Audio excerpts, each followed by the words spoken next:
just wish we could all get along like we used to in middle school. I wish that I could bake a cake made out of rainbows and smiles, and we'd all eat it, be happy. She doesn't even go here. Do you even go to this school? No, I just have a lot of feelings. Okay, go home.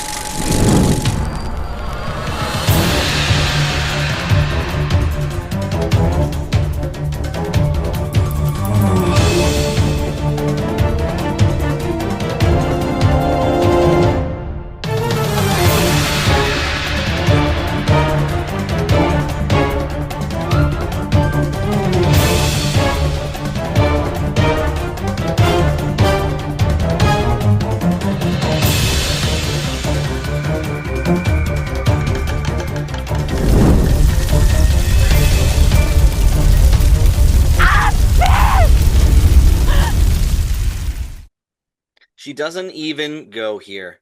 Welcome to The League Has Spoken, episode 13 of our show, recapping episode 11, which was titled Cherry on Top of season 49. Back with me, once again, is my ever so lovely co-host in the top left corner, at least on my screen, Brianna Finlayson. Brianna, welcome back to the show that you're part of. Thank you. Speak to the people, Bree. Well, I just want to call out, last time I was on, I had a festive Santa sweater. Now I have festive gnomes. I just want to call out my festive contributions to the group. I did talk about buying a crown while we were out at the store today so I could have a Queen Bree moment for being number one, but I didn't do it, so you'll have to take festive over Queen Bree. Do you want to? We're all doing fun backgrounds this week. Before we introduce our guest, do you want to talk us through your background, Bree? Okay, so my background is Elf piling breakfast spaghetti into his mouth. And you might ask, Bree, why is that your background? This is Survivor. And the answer is one, it's holiday themed, so holiday. Two, spaghetti is the reward this week at the reward challenge. So spoiler coming up, it's spaghetti themed. So excellent. And for the folks listening at home, I have behind me one of the many Survivor 49 moments they put up on Instagram. I forget which episode this is from, but I wanted to use the Christmas light filter above me, and this is the only background I had that wasn't way too much noise going on and very distracting. So I kind of have a little holiday on the beach theme. Before we introduce our guest too, I'll say this. Someone asked me a question. I had an interview this week, and they asked me what I do to unwind after work, and I begrudgingly told them about this league. So it's now come up in a corporate setting. But I would like to highlight what I said to them, which is that I love being able to do this with Bree because I love hanging out with Bree, and she's so much fun, and I love being able to do something creative with my fiance. It really means a lot to me. thank you, honey. You're the That's best, Bree. very I sweet. love Bree. There's a number of new cutaways this week that Bree creatively inspired, so I want to give her credit. Wow. Anyway, I'm getting Megan's so much also kudos. here. Talk to Megan. And Talk there's about Megan. Megan. Yeah, Megan's here. No, Whatever. Megan's great. We love Megan. We put up Yes, with Megan. I also love that Pat created this league because I have never watched Survivor before in my life. And now that you have, yeah. I've More of watched this. it and I am having so much fun Hooray for watching me. the show. Everyone, Yes. this is so much fun that we had a watch party this week to all watch together, and it was great. This is true. We all watched, including, I would ask you, Megan, to take away your background to show that Matt is actually behind you in your loft. But it took us 20 minutes to get started this week because some of us, and I won't say who, had trouble getting their backgrounds on their screen. So we're not going to cut away to Matt after what just happened. But Matt is also there, and he also watched with us. So welcome by proximity, Matt, who's not really a guest this week. Should we get into it? Let's get into it. All right, let's get into it. So, your spoiler warning is coming up now.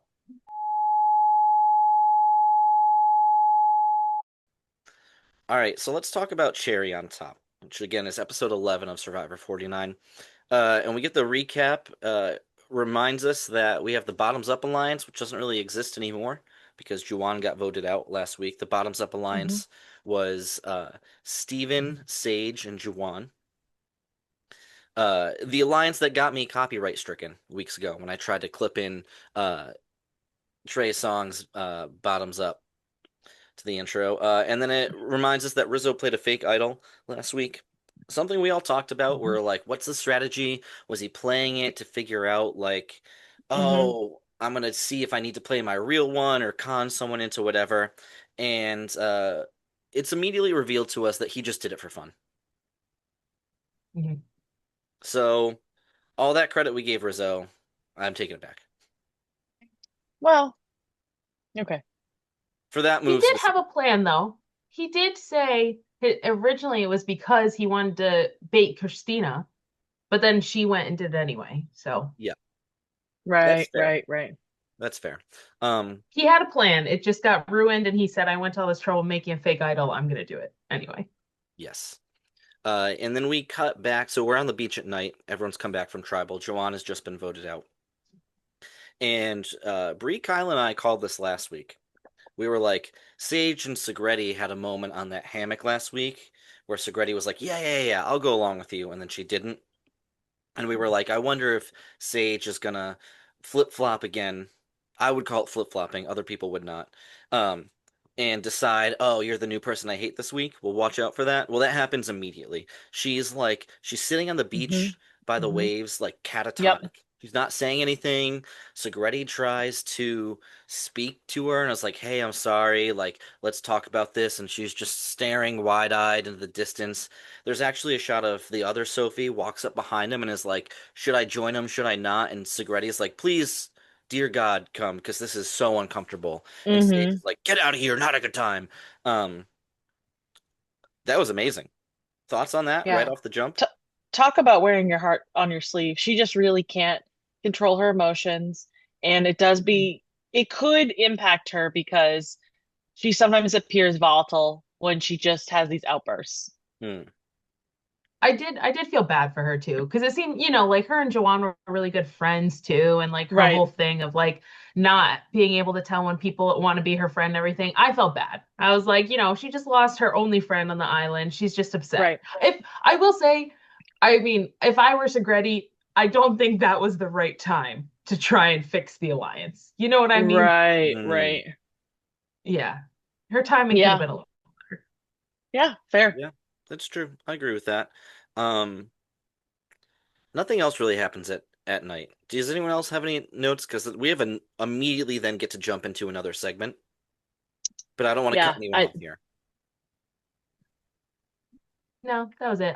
I did feel bad for Sage, and I was anti Segretti basically the whole episode after that. Yeah, which is wild We'll get into it. because we'll get into it. Mike and I will fight later. You Yeah. know what? So day comes around, and you know what time it is? It's not reward challenge time. You know what we're getting? Say it with me, everyone. 3, 2, 1. Bo! Bo! Bo!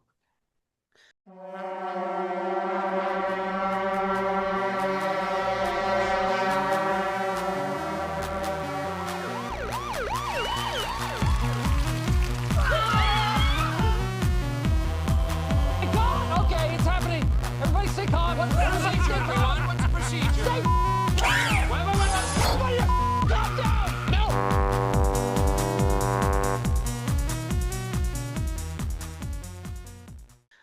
So instead of a reward challenge, we're getting a journey this week.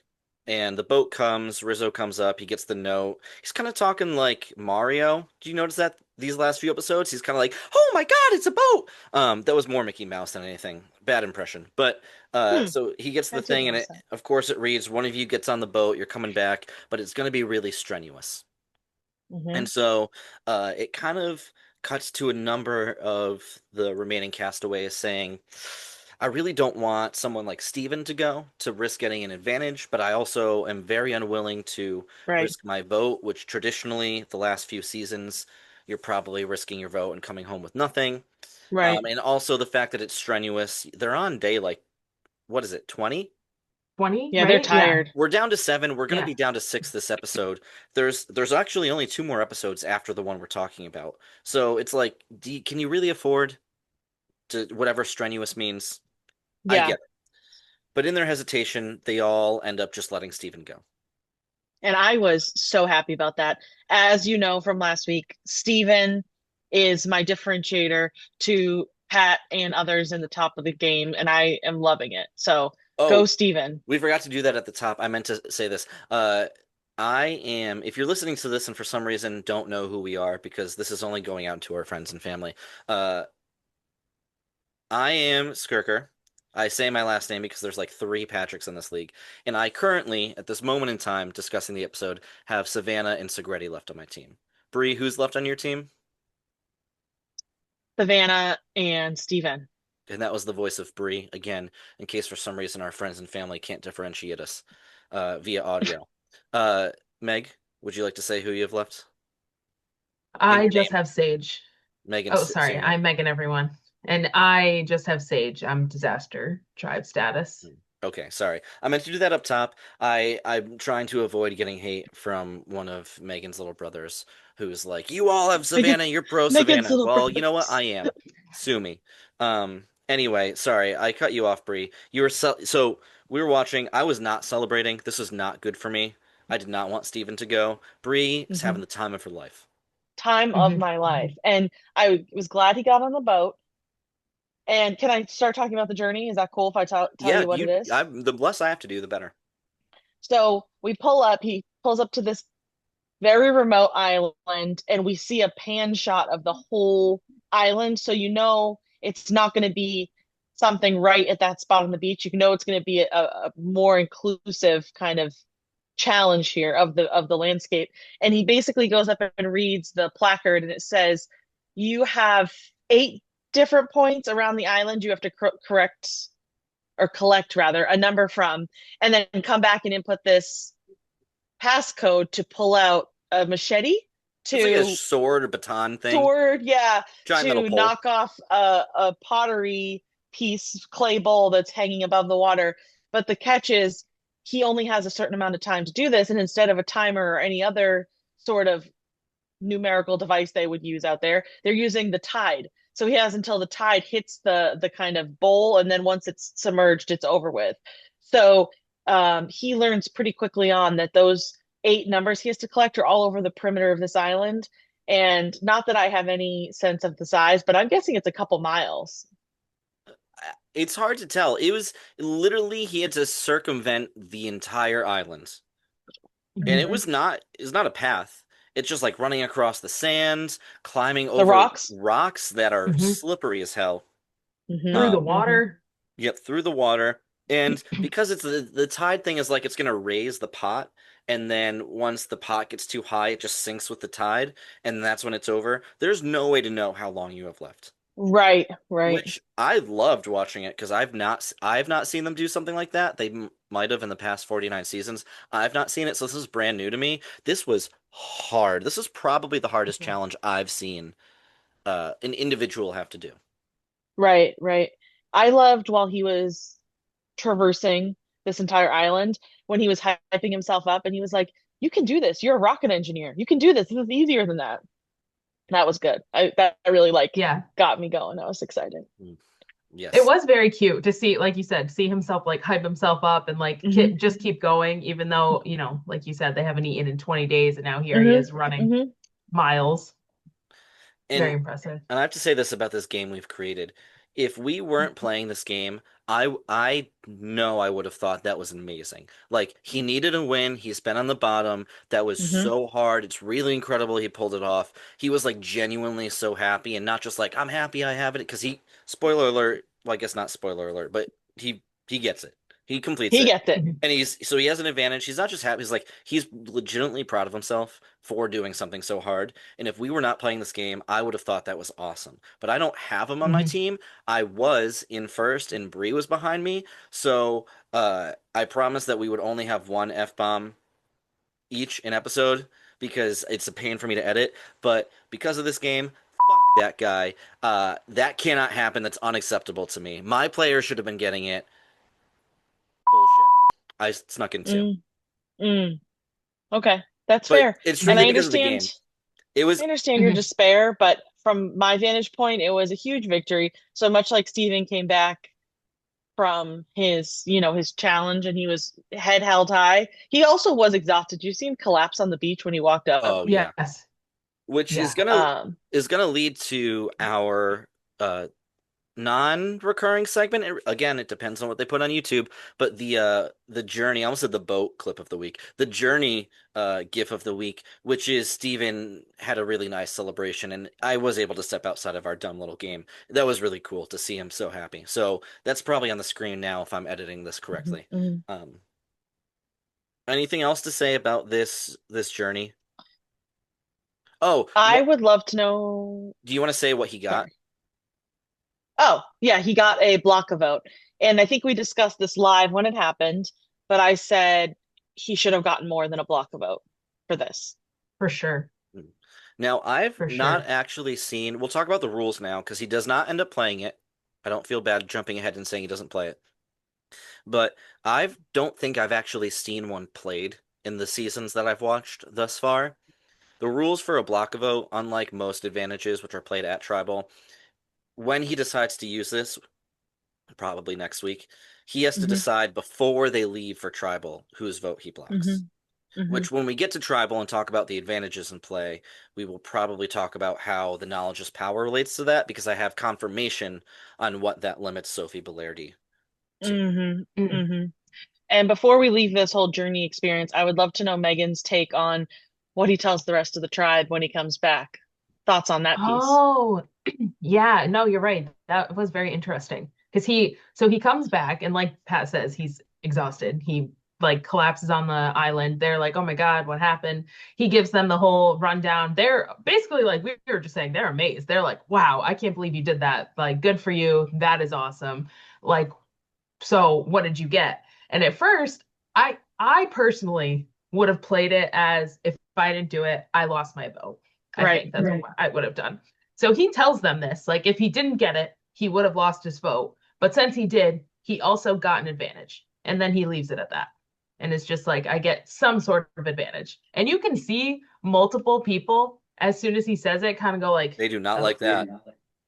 No. And then they all just are like, And which I guess though, like I said, I probably wouldn't have, but it was in his case, being at the bottom, it is kind of nice that he did that to kind of give himself an edge up. Like, I do have an advantage now. Like, you guys, don't have to just always put me at the bottom of your list kind of thing. Right. And I don't know that I would have done it either, but seeing him not tell them what it is, like they get so paranoid so quick. And that's honestly excellent strategy because like we said, day 20, you're not really sleeping, you're not really eating, you're super tired. You've lost friends, you've had to lie to people, you're paranoid, you can't keep track of it all. Really smart play to let them spiral. And because Rizzo comes up to him and is like, I know what you have, I know what you have, I know what you have, I know what you have. That's a direct quote. I'm not like stalling for time. Yeah. He like says it 18 times and he's like, you can just tell me on my grandmother's life you have a steal a vote. And he's pretty close, but he's wrong enough where that causes him to just spiral the wrong direction. I was gonna say it's even better because he thinks it's better than what he even has. Like, right, a steal a vote is even better. So he's over here like, oh my God, what is gonna happen? And Steven's like, I don't even have that. So nice, perfect. You go ahead and spiral.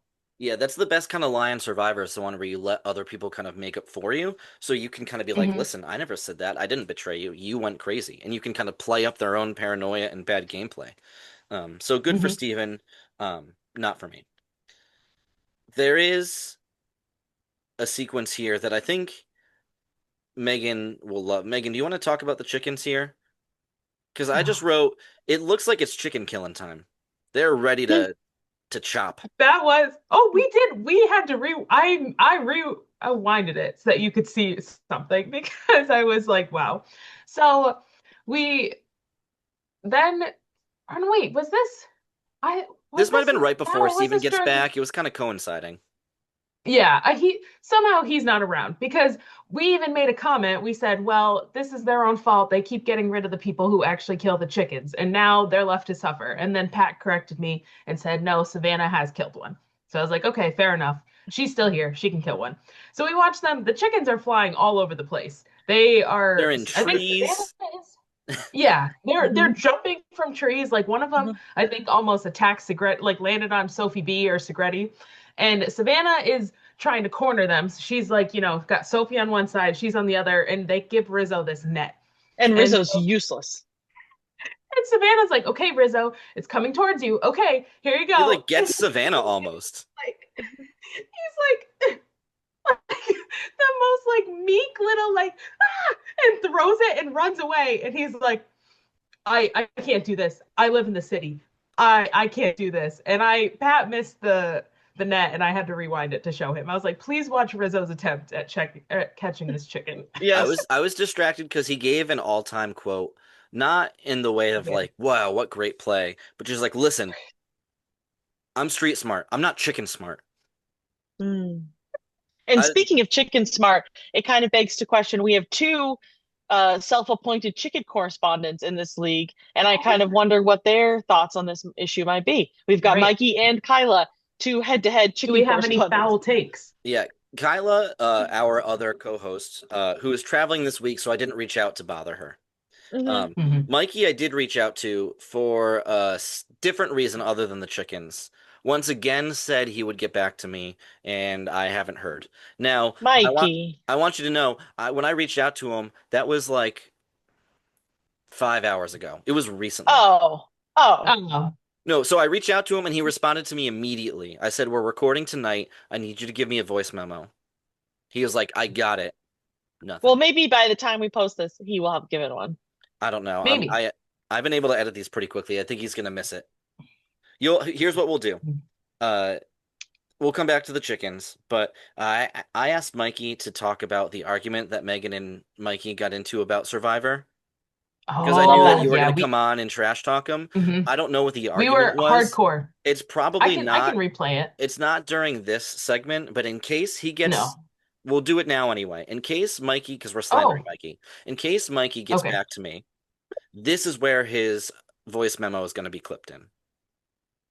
Now. And yes. And if there was an awkward pause and there's no Mikey, you know that he slacked and you should attack him in the group me. If you want. Because I'm not he advocating. Did not come through. But you should. And Megan, since we might stitch him in, why don't you just give us a brief synopsis of why Mikey was wrong? Yes. So, actually, I saw Mikey yesterday when I was in Rhode Island. I saw Mikey and his roommate Jazz, who also watches Survivor.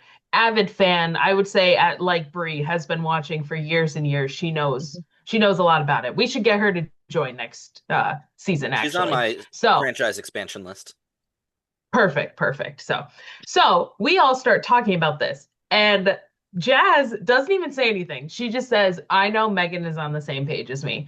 And Mikey starts explaining to us how Sage has the best rationale for winning at Final Council. I'm sorry. I'm going to drop another one. Fuck off.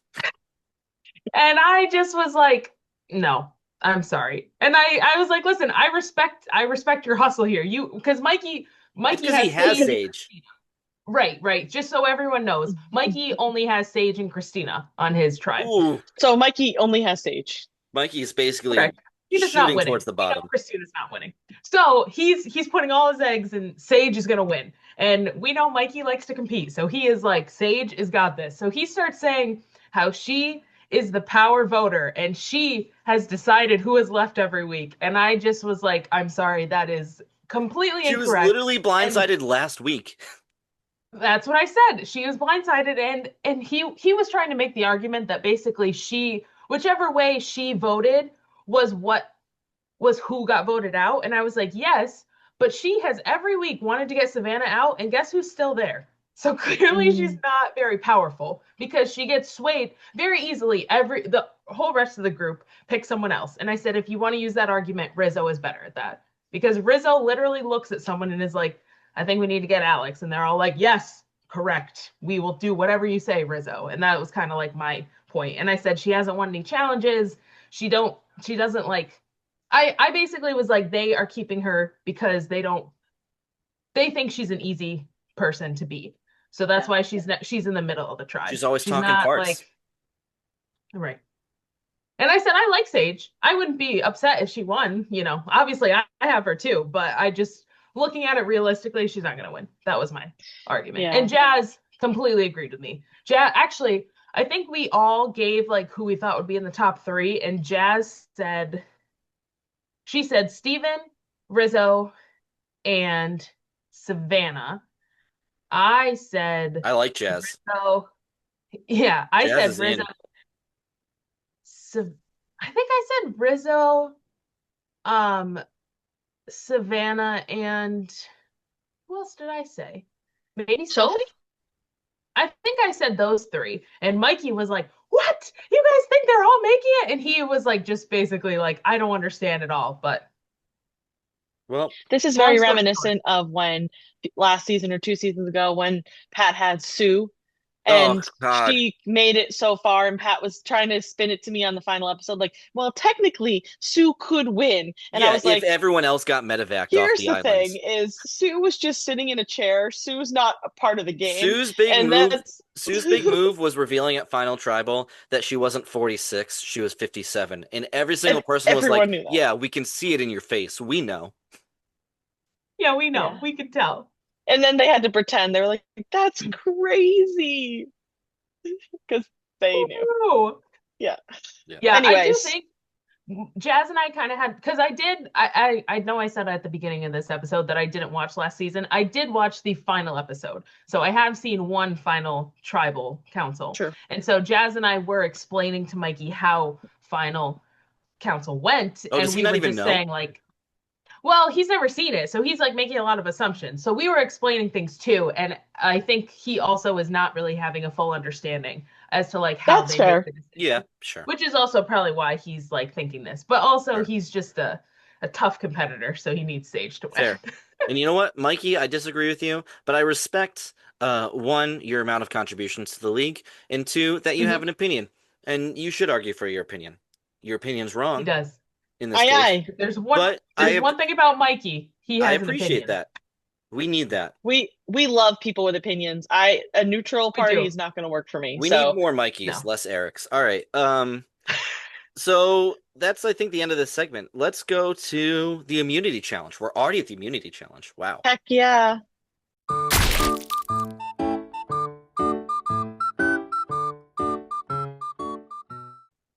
All right. Bree, what's the reward? Because there's also a reward. There's spaghetti on the line. And I think cheesecake? Probably. It's not a trip to the sanctuary, which they've rebuilt last week, and they're like, forget about it. We're not doing it again. Yeah. It's just on the beach. There's a reward I of will spaghetti. say, Yep. well, you want to explain what it is, and then I have to say what I have to say. Oh, yes. So this challenge is close to a new era classic. So there's a couple, let's see if I can get my background. There's a couple classic challenges, mostly endurance challenges. And if I could use my mouse faster, I could get one on the screen. Here we go. This one behind me, there's always like they hang onto a pole and it's just like if you fall, you're out, which is crazy dangerous. They do that a lot. It's always very compelling. I would be so bad at that. Yeah, they do ones Same. that are like you're on the water on a Out in 2 seconds. yeah, you're on the water and the tide and a balance. Like there's a couple ones that they always Samotion. They did that last season, which would have been the episode you watched, Megan, with the balls through like the chute and it alternates like Oh, which yeah. that's a recurring one. The one they do this week is similar to a new era classic where it used to be there's like a platform that's like on like a post, but it's not in the middle. So it's kind of like its tendency is to swing down. It's not very big. It's like that It's a big. hinged platform. Yeah, it's a hinged platform. It's like that big. And it's tied to a rope. And just like this week, they have a blocks that spell immunity, and they have to walk about 20 feet holding because the rope is what's keeping the platform up, right? The tension, yeah. And they have to keep the platform up and stack the blocks, go all the way back, get another block because they can only carry one at a time. And it's really intense because it's like at any moment, if you just move the wrong way, your rope drops and so the platform hinges and you got to start all over. And there's always like, so this is kind of like that. I said it Go was ahead. an easier version of that because although this platform spins, I feel like spinning causes less I think disturbing motion for the blocks than the four falling out, Right. So this one is, instead of a hinge platform, it's a tiny disc that spins, which I thought would be harder, but Bree's right. It doesn't throw too many people a curveball. It just, they go slower. It could be a combination of people have seen this challenge a bunch now, so they've practiced it at home. Sure. But so this is a slight variation. Let's pause here and get out and get back in. Oh, and I will start by saying this is what the challenge usually is. Oh, you can't even see it. Oh. Yeah, but Oh, you get an idea because the one that they're doing this week, there's like a big tower behind them that's like of pulleys that's working the spinning mechanisms, and here it's pretty straightforward. That's also, can I say, behind Bree is Rachel Lamont. One of, I think, goat. I'll say this Oh. confidently, one of my favorite players of all time, of all the seasons I've seen. She Wow. good. She I good. I don't want to say my favorite player of all time because there's a lot I haven't seen and I'm deeply enjoying a lot of other old seasons watching them. But Rachel was someone who was an alternate on a previous season, came back, slow burn, kind of had the Segretti edit at the beginning of that's season 47. Great season to watch if you haven't watched it. Kind of gets the Segretti edit and she's not really in a lot of the pre-merge. So she starts kind of like, who is this? And throughout the merge part, she plays what I think is one of the smartest, most clever, dominant, like brilliant games. Just did such interesting things. And I loved watching Rachel's game. That was amazing. She Why beat don't we two. get back into what this Okay, challenge sorry. was? Because we got very distracted. I was trying to show you what the earlier version looked like. Yes.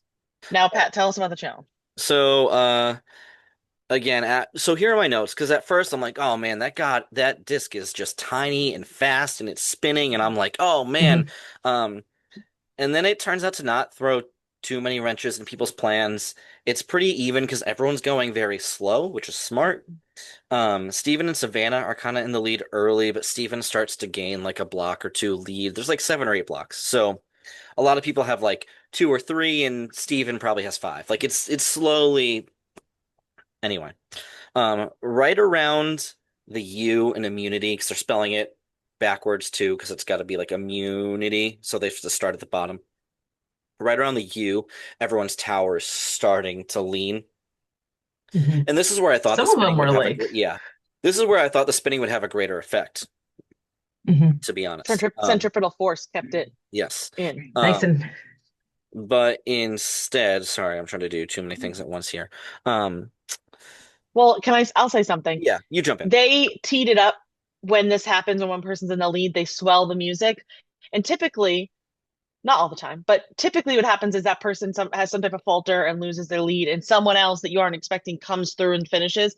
And I appreciate the edit where that doesn't happen because it keeps us on our toes.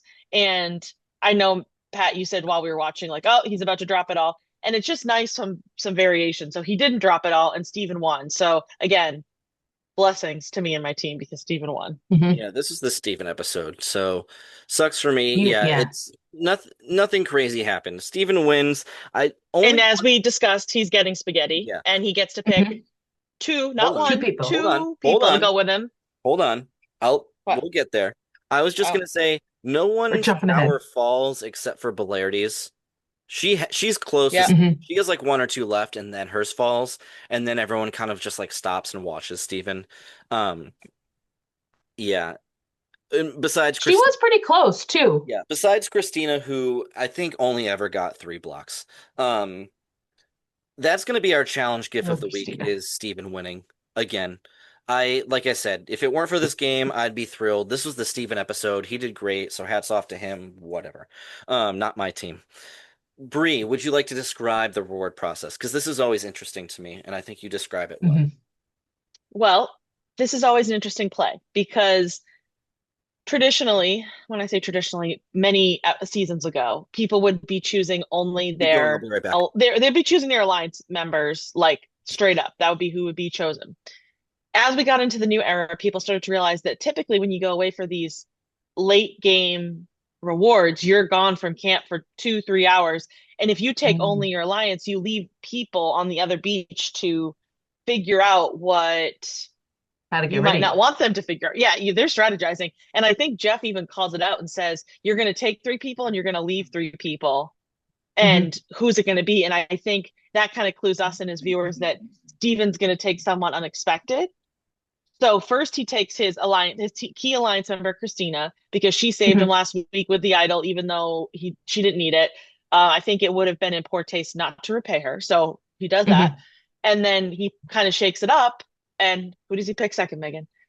Who does he take? Oh, I was surprised actually by this, but he takes our boy Rizzo, which it was honestly, it was kind of almost like I think it was very strategic, like you were saying, Bree, but also it was kind of a nice moment because it was nice. Yeah, they're all talking about, they basically know who hasn't won rewards and who hasn't eaten. Yeah. And I think we even commented on it. If you look back, Rizzo has not won many rewards challenges, so it had been a long time since he ate. I think Rizzo starts crying when he picks it because he's so happy that he's getting a meal again. So it was very nice and cute the way, because Steven kind of said it like that, like, oh, I know he hasn't eaten, but to your point, Brie, it was very strategic, which we see later on when they're eating their spaghetti and strategizing. Yes. Yeah, and to that point too of like they all know who has and hasn't eaten.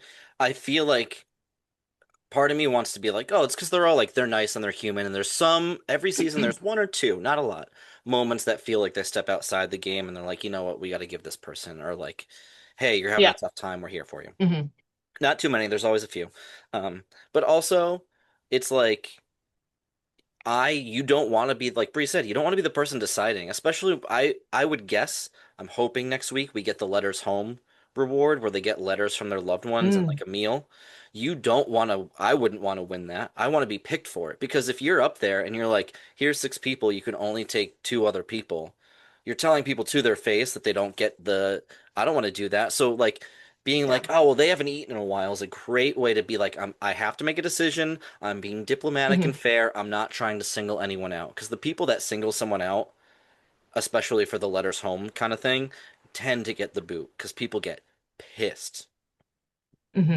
Yeah, that's true too. Because as soon as he said like people who haven't eaten, everyone kind of like turned and knew it was Rizzo as well. Like they all were like, oh, good. And no one's upset him about kind it. of They're thing. like, right. You had to make a choice. We get it. Yeah. All right, should we go to the Scrambo? Scrambo. I continue to make try to be a good sport here. The dumb thing I said like 6 weeks ago was Scramble and Rizzo at the same time. So now we're calling it the Scrambo. But I kind of like a title it. card for it, but Me it's too. a segment in my notes.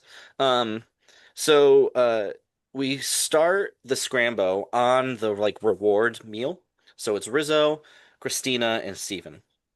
Rizzo tells Steven and Christina that I almost said Christino. That would have been yet again just a dumb thing.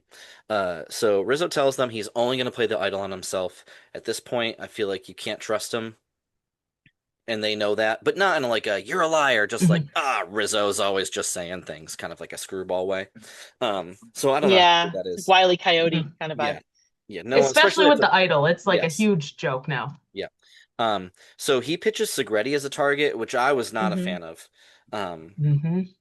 Actually, I'm pretty sure I looked directly at Pat when that happened, and I said, "Suck, Segretti's leaving." We were having. I just want you to know now.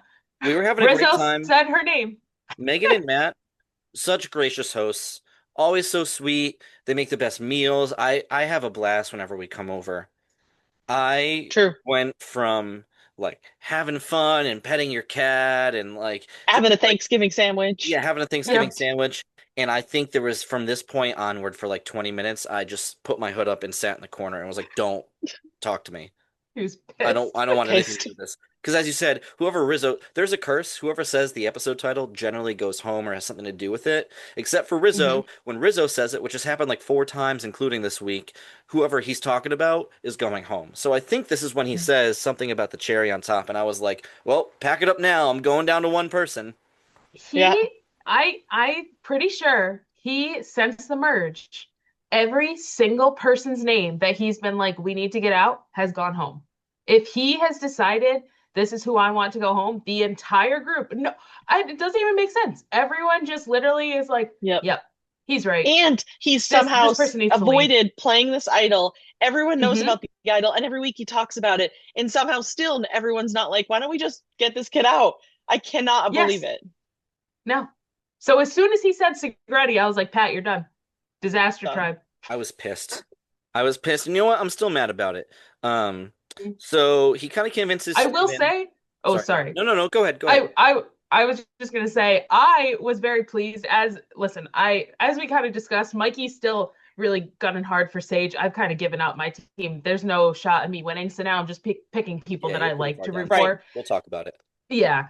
And I have so I've just decided that I like Rizzo and I like his game. And so I was all about it. I was like, this is great. And I really, after that whole beach thing with Sage and Segretti, I was very anti-Segretti. I don't like her. And so as soon as he said it, I was like, yeah, this is great. Also, like Pat said, aiding to him being like, get me out of here. Can I just say too, I didn't mention this, but earlier in the episode, Sage says something. I thought I was safe when she said this. Sage early, like before the title sequence even happens, is like, you don't cross me. If you cross me, you're gone. And I think out loud I was like, I don't think there's been one person that's crossed you that has been gone. Until this week, she was like, everyone knows you don't cross me. And I was like, I think everyone knows only to cross you. Mm-hmm. And it wasn't because of her. I stand by that. Segretti only got out because Rizzo and Savannah wanted her out. And so then so let's keep going because this doesn't go well for me from here on out. So while Steven and Rizzo are talking during this meal, Christina's kind of like, "Hey guys, don't forget I'm here too," which is really my favorite part of the episode. Is when we get to tribal, there's something that happens. It's actually the intro to this episode has nothing to do with, even though this is the Steven episode, Steven does everything. It's not that interesting. Christina's being like, hey, don't forget about me. That was really funny to me. So we cut back to the beach. Segretti's eating just off a hatchet. What a badass. There's nothing else. There's no notes. It's not important. But I was like, I think all of us were like, oh man. And not in like a judgy way, just like I could never be that cool. It was very sharp. Like the thick edge. I'm getting ahead of my notes. So, this is when Rizzo says the title because they come back and they're like, who are we going to get? And Rizzo can't think of the expression two birds, one stone. I have a soft spot for this because, as you all know, I have trouble with expressions that get written down. So if Rizzo knew Pat personally, he would have his own dictionary. That's all I have to say. I think I'd run out of space in my phone if I had to do a Rizzo dictionary. But I think the direct quote from Rizzo is something to the effect of, like, there's two birds, there's two stones, there's one tree, one bird, two birds. It's the cherry on top. He just abandons it and goes. He's like, different expression. Let's pretend this didn't happen. The editors did him no favors. They kept the whole thing in. It was awesome. Yep. Again, not for me because I couldn't even enjoy that speech because I was just seething in anger. I still am. Yeah, bad week for Probst. Bad week for Pat. Anyone have anything else before we go to tribal and then talk about league matters? I have tribal activities, so yeah. But before we let's get going. Okay. Yeah, I don't think so. I think Bree says get going, so we're going to tribal.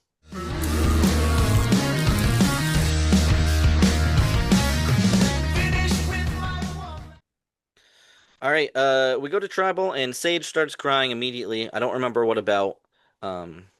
She sees Jawan. She sees Jawan, her Bree, friend. is this your thing? Oh, Bree had something. Bree, we got a clip. Okay, well, I gotta find it on my phone while you talk about it. I know where you're going with this.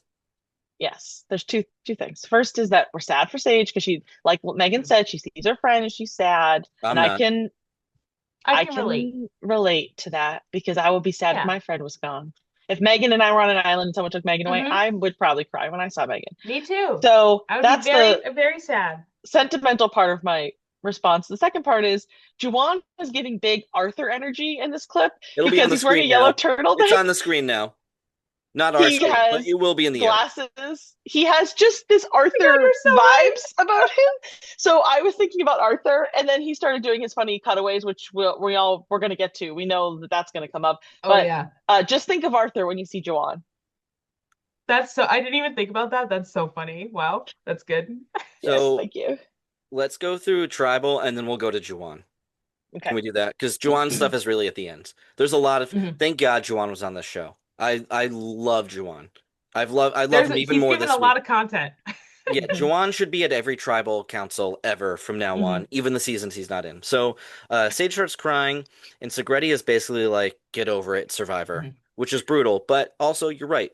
There's 7 of you. You've I been here mean, for 20 it is a days. game. Yeah. Everyone's Yep. sad. Let's go. Stop talking about farts. Mhm. Uh, Savannah wants revenge. I can't really remember what she wants revenge for, but I'm Team Savannah, so let's go get it. Let's go get that revenge. And Just Yeah, I Christina, general forgot why they revenge. general revenge. Yeah. And Oh, Christina, no, they were talking about, sorry, not to cut you off, but they were saying no, Jeff was asking, do you make decisions based on oh, revenge or strategic for your gameplay? Because that comes into play later. And Yes, uh, you are right. that's what Savannah was like, I want revenge, and that's how okay. that whole Thank thing you, started. Megan. I teased, Mhm. but that was a very valuable contribution. I appreciate it. Thank you. Thank you. So Christina reacts to that, and there's what I thought was going to be the greatest moment of Tribal until we get to Juwan, which is what the intro is about. I have a lot to say about this. I think Bree probably, and Megan probably does too. But basically, Savannah's like, yeah, and I've been trying, or sorry, Christina's like, I've been trying to get Savannah out this whole time, and I wouldn't say that I hate her, but I do want her to die or whatever she says.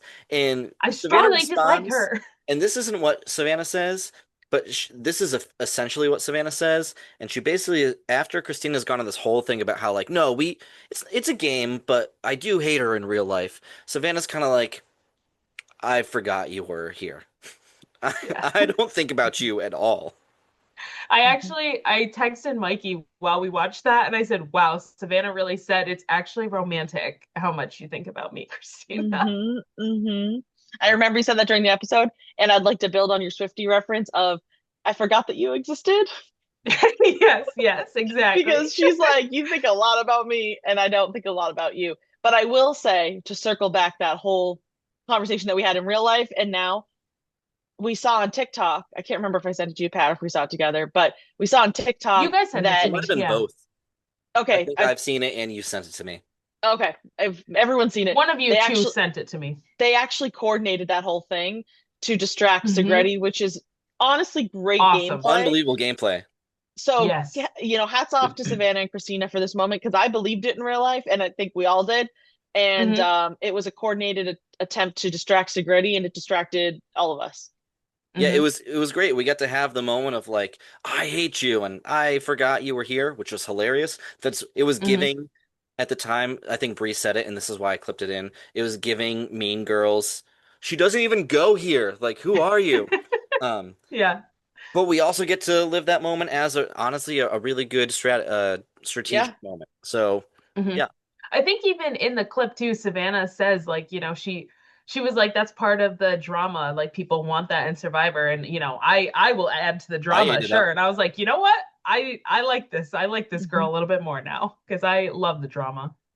Love Yeah, it. I agree. So that happens, and then Jeff asks Rizzo how he feels about that whole exchange. She's like, "What do you think about Savannah's want for revenge?" And Rizzo's like, "Let me answer a completely different question," and goes off a tangent. I don't remember what it was, but it was nothing to do with what Jeff asked. But he talks for long enough where Jeff is like, "All right, forget it. We're just gonna go vote." So they go to vote, and they go back. So the block. So this is where we'll talk about advantages.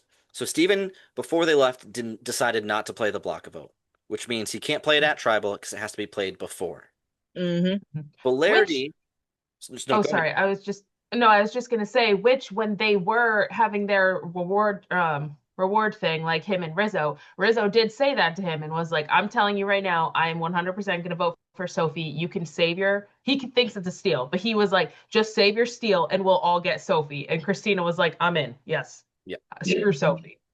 So So he was kind of like trying to help. I don't know if they're trying to build that alliance or what they're trying to do, but who knows? something was happening there. So Rizzo's got the idol. He's not going to play it. He doesn't, which is smart because if, as ridiculous as it is to watch, if you can get away to the final 6 or the final 5 and guarantee yourself that those last few rounds, more power to you. Crazy, Mhm. but it worked. And Hmm. then the only other advantage right now is Belarity's knowledge is power. So she In can the block steal of vote. In the block, besides the block vote. Mm. But he's decided not to play it, so it's not going to come up this tribal. Right. Polarity doesn't have to steal an idol. That's probably the obvious, like you'd love to steal an idol from someone, but she can take any advantage.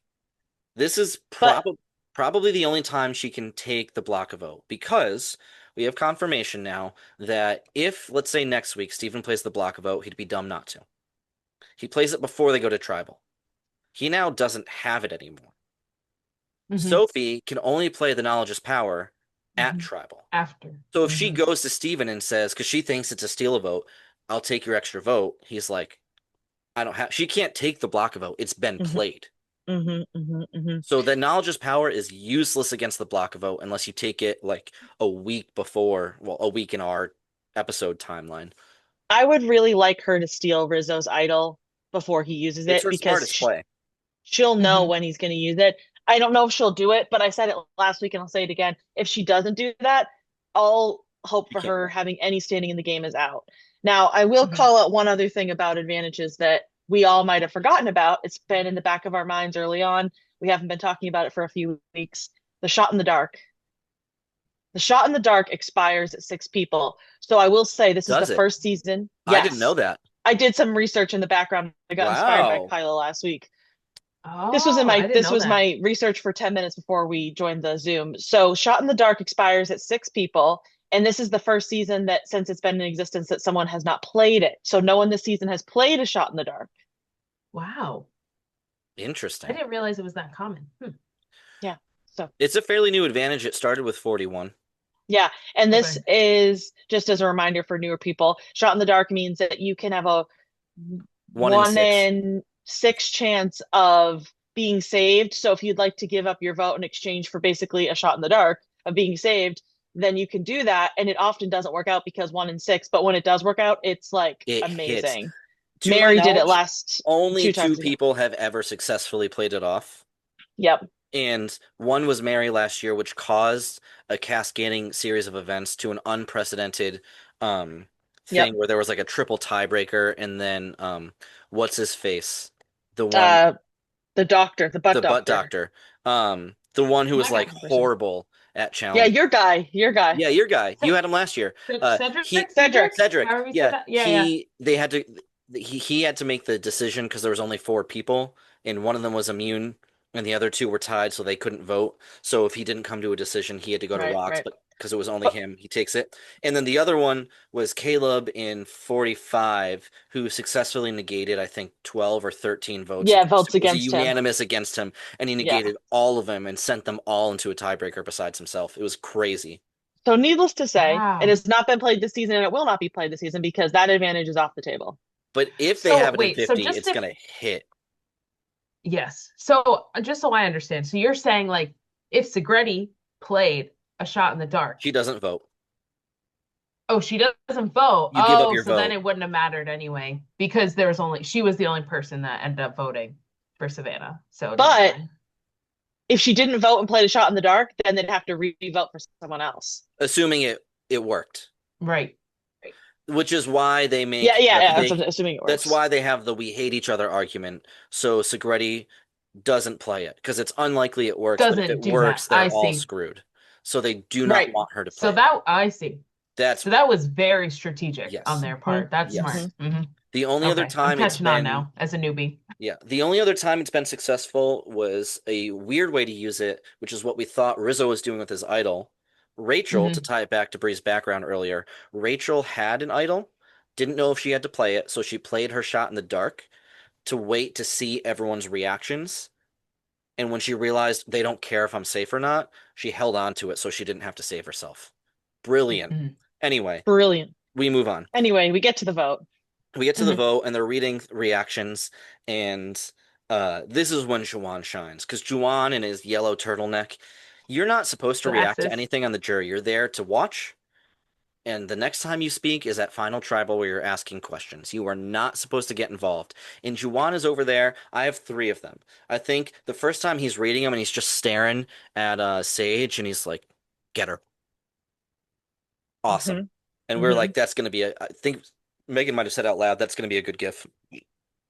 30 seconds later, what is he's like, oh hell yeah, brother. He would like he kept it just kept ramping up, and at the end, Segretti goes home and he's like, let's go. So let's throw up all those Juwan gifts on the screen. You know we're gonna be there's Juwan. There's Arthur. You know we're gonna be using those Juwan gifts for the next two episodes. That was incredible. Great Is there a way to content from translate Juwan. that into text? Because I feel like you say to me, "Get her," when people do things you don't like all the time. So I think I that have needs them on to, my phone. I'll just send them to you. yeah. Yeah, I have them on my phone. Get her. I do the editing on my phone, so I have them all on my phone. All right. So yeah, so we have tribal gift of the week this week, and it's Juwan.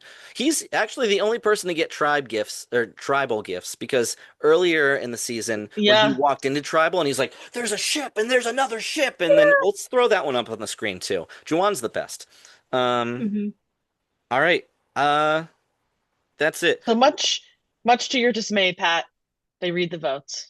Yeah, Segretti Yeah. goes home. I am now down to just Savannah. Pretty good I made. last, pretty good last teammate to have, Yeah. all Hmm. things aside. Yeah. Listen, I'd rather be in your position than mine. Be left with Sage. You got Farts McGee over there. Yeah. All right. Before we talk about scoring plays, I just want one sentence. We accidentally, when we were at Megan's, left on The Amazing Race after this episode while we were doing some Oh, of the data entry. What is going on with that show? That's garbage. Who is that for? I don't know. I thought it might be a good show to pick up. I was like, oh, maybe we should watch this too. And then after about 15 minutes, we were like, what the hell is happening? They normally yeah. do two a year with Survivor, like a winter and a fall. They're not even airing one after Survivor 50 next winter. Well, yeah, because it got weird. Yeah, because it's terrible. It was Jesus, it's dancing lessons horrible. at the Moulin Rouge. We just Oh my God. Yeah. Typing Braille into a typewriter, Hmm. which is interesting, but not compelling TV. Anyway, that show is awful. Let's go to scoring plays.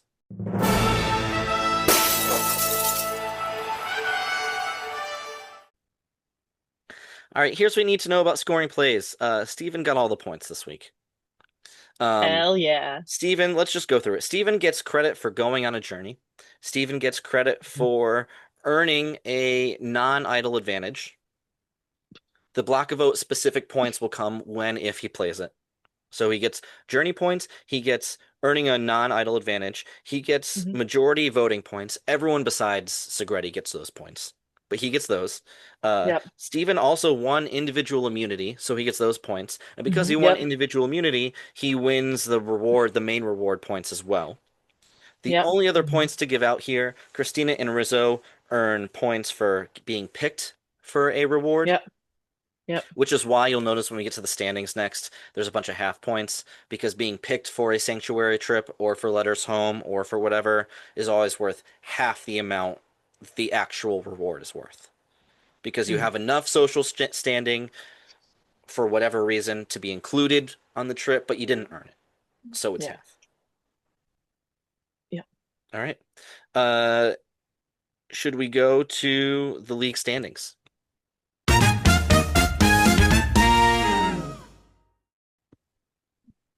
All right, I don't have a PowerPoint this week, Thought you but did. I've been busy. Let me share my screen.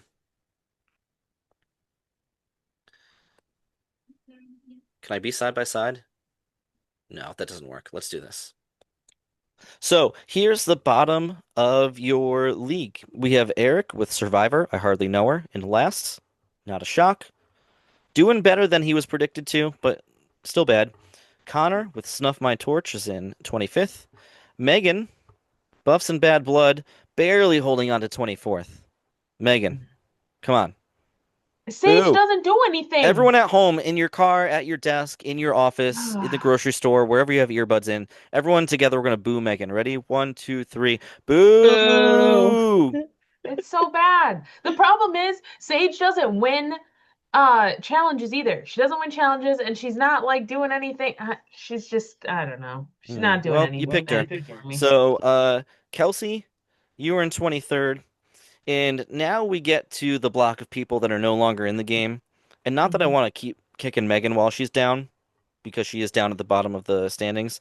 But you're doing worse than 4 people that aren't in the game anymore. Just think about that. They can't even get points. They haven't for some time. So Brian and Sharon will join that group. We'll talk about them in a second. But they're in 22nd and 21st. Their tiebreakers are now locked in as of this week. Then you have Faith, who's been locked since week 9.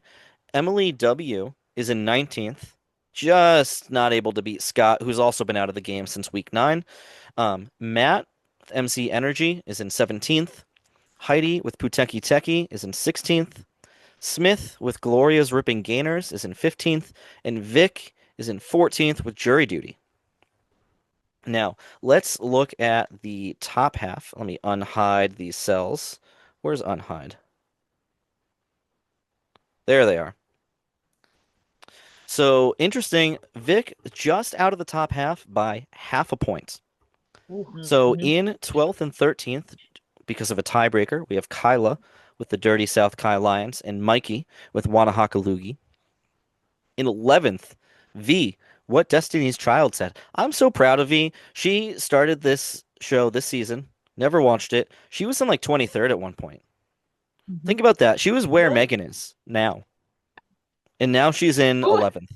From rags to riches. Do you know? You don't have to look. I'm just curious who she has. I could look, but I won't. Brad. Oh, I think she has Sophie B. Anyway, sorry. Continue. Brad is in 10th with Braddy's Baddies. How the Mighty Have Fallen. Bree, do you have any more slander for Brad? You had some last 2 weeks ago. No, I don't have slander this week. No more slander? Interesting. That might change. Mokehi in 9th with the Autoimmunity Idols. Brenna with You'll Be Back. You'll Be Back from the bottom of the standings, Brenna. She's jumped up into 8th. I think she was in like 25th at one point. Greg, her husband, Parvati's Pony Club, in 7th. What a race between that household. Both were terrible. Both now good. So close. Interesting to see how that plays out. Nora with Wait. This isn't Love Island. In 6th. Christina with Sharkbait Hoo Ha Ha. It's in 5th. Anne of the Hammerheads in 4th. Emily E, the only tribe that is in green. I will tell you about that later. Tell me about that later. With Rough Times is in 3rd. I have fallen into 2nd with Propes Malone. And Bree, the tiniest violin. Bree, who came in dead last year, is now in 1st with Rice. I know! What a turnaround story! What an underdog! Let me talk about just some of the colors. Okay. Yellow, I didn't even make a graphic for this week because there's so many of them. Yellow, if you're in yellow, you have 2 people left on your team. I'll scroll a little bit. Green, Bree will tell you about shortly. And if you're in red, you are a disaster tribe.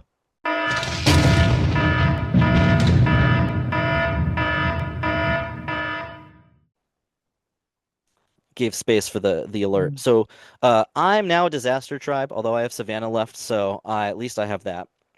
Nora, Mokehi, Brad, and Megan. We are all the disaster tribes of the league. We only have one person left. And it is now that I would like you to... I sent you a video earlier. Ooh. If you could cue it up, it's about 30 seconds. I'm gonna. Do you want me to take my ear pod out, or how do you want to do whatever this? you want to do? Well, you've seen it, Bree, actually, but I want to get Megan's. I'm gonna get the audio for Megan's reaction, and I'm gonna clip it into the video on screen for everyone else. Let's talk about the tribes in black. I would like to take a moment of silence, inspired by Bree, for the tribes that are no longer in the league. Go ahead and press play, Megan. Okay.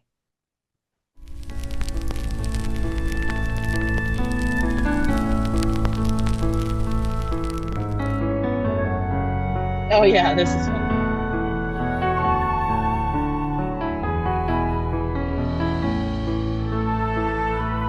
This is good.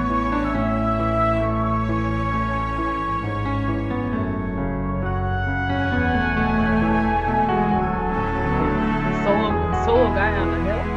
Oh no, our dear friends. There's our friends. Our dear friends. And my parents. Oh. It It off they reminds go. me of Oh. is it Sarah McLachlan in the Yeah, I Is that tried an to get that Angels song. So I could only use the free generic like piano only. I tried to get that song, but I couldn't find it. But so instead, that's a piano only generic version of "I Will Always Love You" by Whitney Houston. Mm, If you go back and Good listen choice. to it, Good rewind the choice. episode, or text me, I'll send you the audio clip. But yeah, so that's what that is. So shout out to Scott, Faith, Sharon, and Brian, sent to Exile Island, no longer really have anything to, I almost said live for, but to watch the season for. Please keep watching. But yep, so that's good. Let's go to your weekly awards.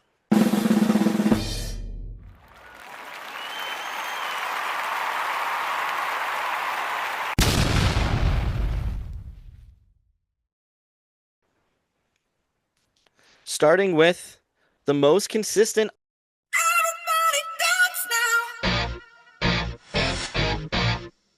I've been overthrown again. Bree, you're the most consistent. Woo! I'm dancing. I'm doing a little hula dance in case you can't see me, but I'm dancing. Followed up by the least consistent.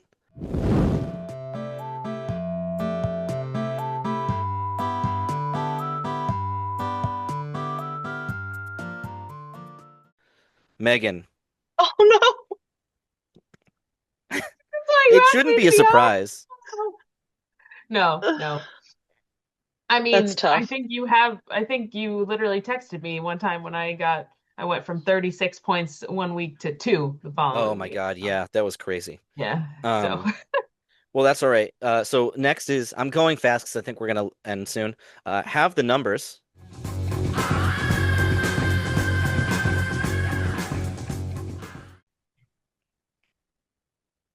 We only have 2 minutes left in this meeting. Thank you. Have the numbers. Emily E, Smith, and then a big tie between Vic, Emily W, Bree, Brenna, and V. Good job, y'all. Woo! Which means bottom of the tribe.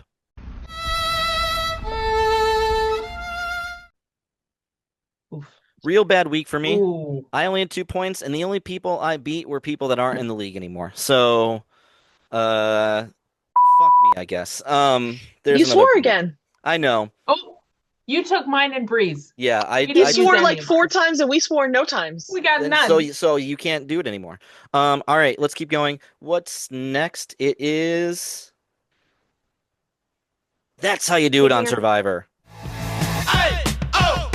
Let's go! Let's go!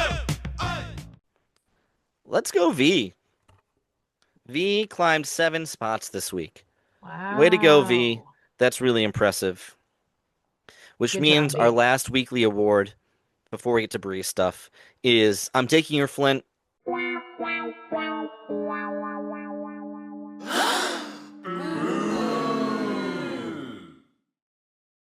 And I'm sorry, you were a great host over Thanksgiving, but Sharon, I'm taking your Flint. You dropped 7 spots. It shouldn't be a shock.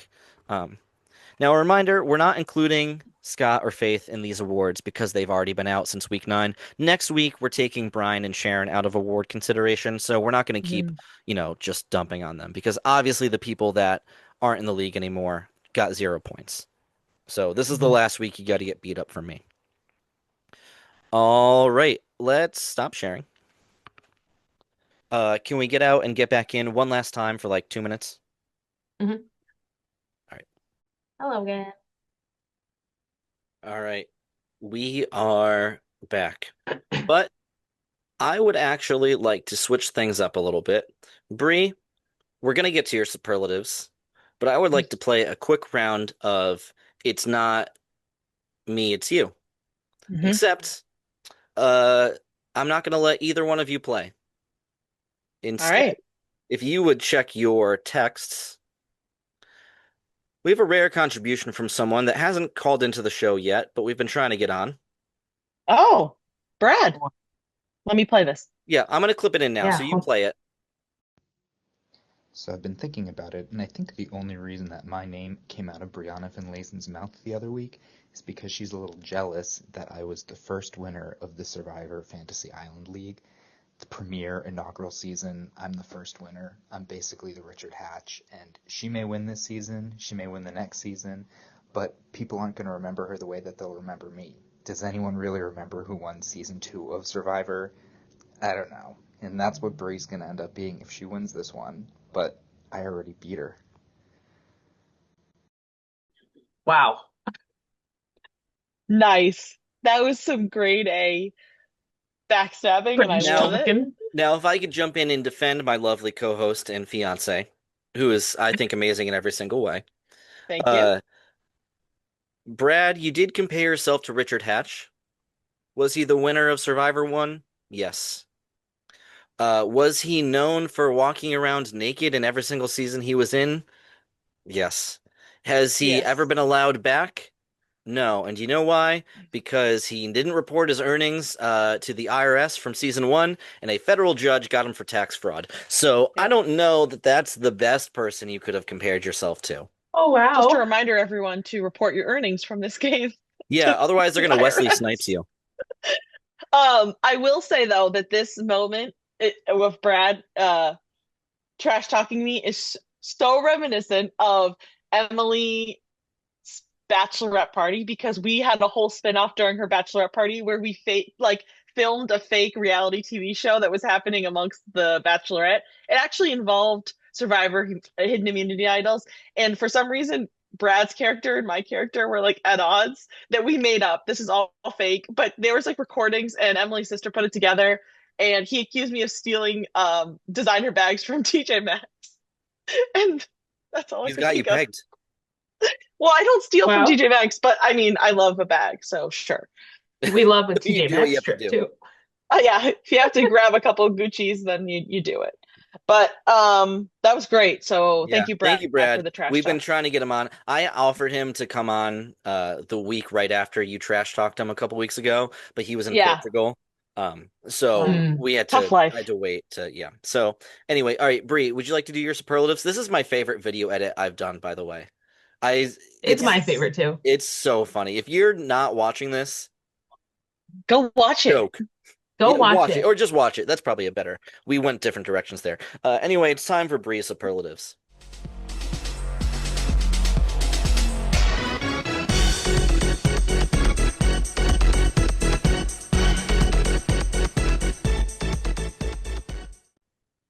You just heard the jellyfish. I don't know what it's the called. Jellyfish Jam. Thank you. Okay, I have 3 superlatives this week. One was almost / already has been spoiled for you when Pat showed the standings. If you didn't catch it, or you did catch it, or you're just half paying attention, Emily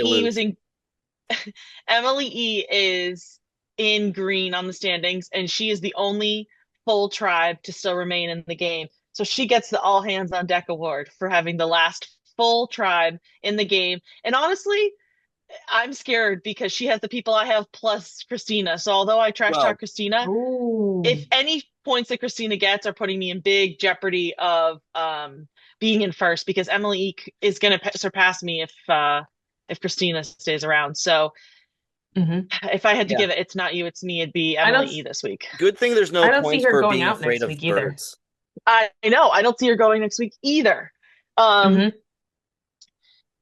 Mulcahy gets an award this week. And before I just heard Brad's contribution, which also rivals this, I was giving Pat the Trash Talk Award of the week because he was very active in the group chat, trash talking people left and right. And I was right behind tagging them so we could get some drama stirred up. So Pat Mulcahy, keep talking trash. We love it. We're here for it. Add a GIF.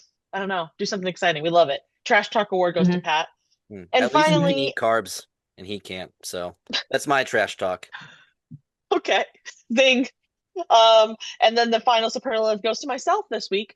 And I gave myself the 11th hour award because I was given exactly 11 minutes to come up here to my desk before we started recording and get all my content together. And I have quite a bit of content that I've added to the crushed this week. Bree's the MVP podcast this week. And I also have something else to add when we do our closing. That is another field reporting I did. So I'm giving myself the 11th hour award. Whoa. Good job, Bree. There's more field reporting? There's more field reporting. I didn't know about this. Yeah, I work well under pressure. Surprise! So ask me how I do at my job. Yeah, well, let's just cut to it because I don't have anything else. So let's do confessionals and then we'll close it out. Bree, we have to Okay. start with you. Field reporting. So we're talking confessionals in the podcast. I'm talking confessionals during the game. I did some field reporting.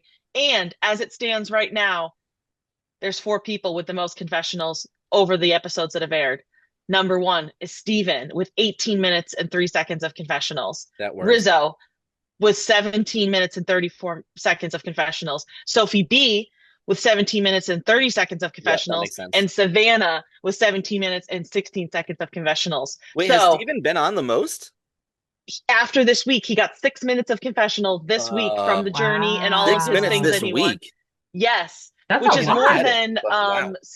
more than what's her face? Not Sage. The girl, the hippy dippy girl. Shannon. Annie? Shannon, the one that remembered being in the womb. More than Shannon got the entire time she was on the episode. And I'm just saying that based on past confessional trackings, at this point in the game, people who have high confessionals usually make it to the finale. So I think Megan's prediction of having Steven in the finale is very good, and it bodes well for my game. So that's my field reporting for this week. Is those are your top confessionals, and my money's on Steven being in the final. All right. That was excellent. I appreciate the field report. Thank you. Thank you very much. All right, Megan, beat that. Oh God, I'm sorry. I did not do. We're not logging off until you do. I did not do my homework. No, the only thing that I have to confess is that I have, unlike Pat and Mikey, who seem to ride or die, they are rooting for their team. I've given up all hope. My team is not going to make it, and at this point, that's what we call a realist. I'm being ship award goes to Megan. Megan's put herself on Exile Island. Yeah, listen, I just know Sage isn't going to win. So at this point now, I just want people to win who I like. And so therefore, I would really like it if Rizzo or Steven won. And so I'm just rooting for them. That's my confessional. Sorry, Sage. And Mikey's going to listen to the. Well, if Mikey listens to this, he's going to send me a text. I hope he listens. I hope he cries the whole time. No, I don't. I love Mikey. Mikey's the best. He's just actually Mikey forceful in his delivery of his thoughts. He did. I was explaining as Jazz and I were talking about our Survivor thoughts, and I said Mikey and Pat were going back and forth. Mikey did say that he felt you and him were very similar and that you're very opinionated and like to make heck yeah. And that's why it makes it more fun, I'll say. And on that note, I'm using my confessional time to say we only have 2 episodes left. And you know what's right around the corner after this? Season 50, baby. It's going to be a big one. 24 contestants, all returning players. 2 of them are going to be from Survivor 49. Are there leaks about who those 2 people are? Yes, but I've been very good this season and haven't said it on the podcast because I don't want to ruin it for anyone who doesn't know. Told me. Well, yeah. Well, I didn't do it on air, so that doesn't count if I told you in person. It's going to be a good one. Thinking ahead, we're definitely going to take a break because doing this every week is killing me. But we're in this weird scenario where all the players on 50 have been announced. So there's not like this, we got to wait to get started until they're announced because they're already out. But I'm not doing this every week until the end of February. So we'll probably space out 1 or 2 episodes reviewing the people on Survivor 50 and like what they've done in the previous seasons they've been on. I have some research to do. Maybe we'll do an old school players one. We'll do a new school players one. It will not be every week. And at some point we will say, all right, now you can officially submit your picks. But know that if you're thinking ahead and you know you're playing next season, I would hope you all are. Some of you may not. You can look at that list and start thinking of your thoughts now because some of you got screwed by the X amount of picks available. Don't do it again. That's all I'm saying. And also, if you know someone like Jazz, who's come up in this episode a number of times, that is really into Survivor and you think would not be a weirdo, that's pretty important. So they're sort of... Weirdos only. No weirdos. We don't have any more room for more weirdos. Let me know. And those spots are taken. Yeah, maybe. Yeah, they're filled up by the Calabrese siblings. We can't fit in any more weirdos. So designated weirdo. Yeah, let us know, and we're open to adding more players to the league and making this a big thing. But with that note, let's sign off. This has been The League Has Spoken, and enjoy the closeout, which is just a clip of Megan's screwed up microwave. See you next time. I'm just recording this for posterity. For posterity? Oh no. Megan and Matt's microwave is the size of the plate. This is gonna be the outro to the episode. Now I have one.